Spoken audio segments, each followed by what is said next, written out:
Take it as a blessing. Let us see the Ace of Wands for air sign, Gemini, Libra, and Aquarius. What is this new passion in your life? Give me the Ace of Wands.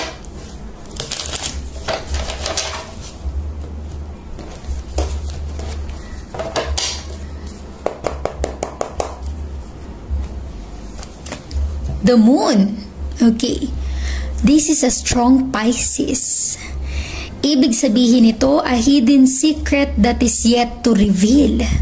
Maaring meron kang malaman or matuklasan with this Ace of Wands. I'm really getting here para sa ibang air sign. Maaring you have an admirer. This person, matagal niya nang itinago yung totoo niyang nararamdaman para sa iyo.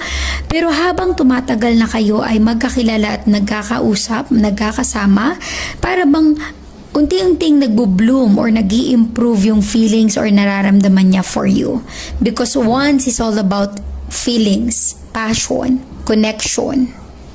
The Moon energy, matagal na itinago, sinikreto, nilihim.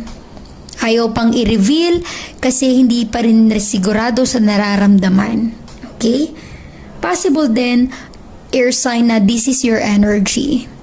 You want to pursue something, pero ayaw mo muna itong sabihin sa iba kasi hindi ka sigurado kung mag-work out, kung magiging okay ba.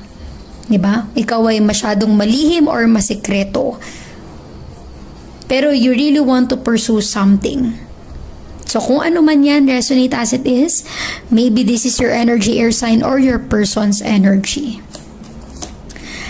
Let us clarify the Ace of Pentacles for air sign, Gemini, Libra, and Aquarius. Give me the Ace of Pentacles for air sign.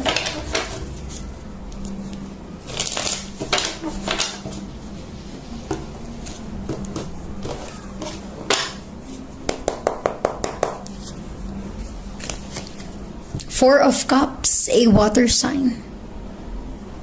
Ibig sabihin nito, ikaw ay connected with a water sign, Cancer, Scorpio, and Pisces. With the Ace of Pentacles and Four of Cups, it tells me na this is a new connection. Possible na reconnection. Yung tipong, ang dami mong admirer, ang daming nasa paligid mo, marami kang tagahanga, suitors, resonate as it is, air sign. Pero iba pa rin yung nais mo, iba pa rin yung gusto mo. And with the Ace of Pentacles, this is a new connection.